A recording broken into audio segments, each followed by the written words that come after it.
whole new level of really understanding and walking in the powers of the age to come. Now, we will always be devoted to the harvest.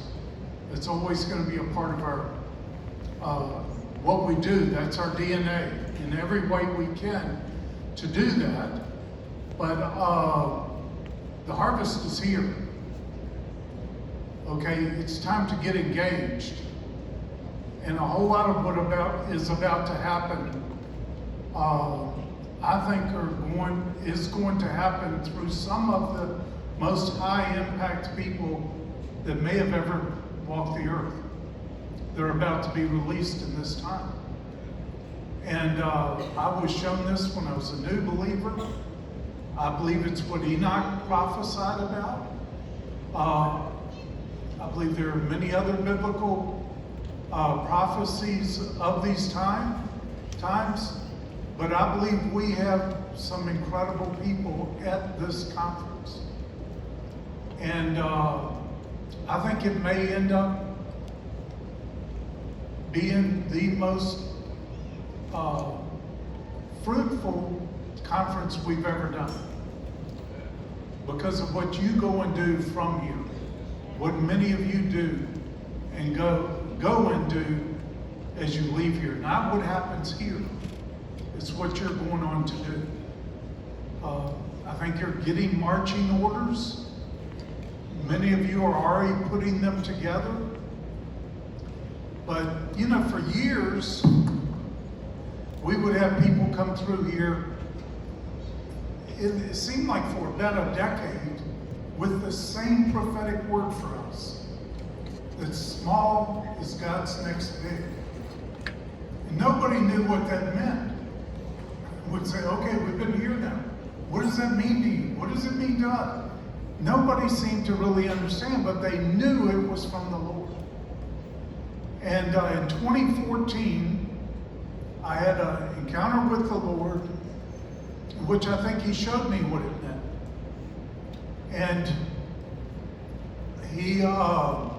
He reminded me of something myself and Francis Frangipan and Mike Bickle and some other friends had done for a period of time, where we were going around doing these unity meetings. And we would only go to a city if a high percentage of the churches would come together to sponsor us, to ask us to come, because we were seeking unity in the church because of the power that is released through unity. And the Lord asked me in 2014, how much unity did you create from those meetings? And when the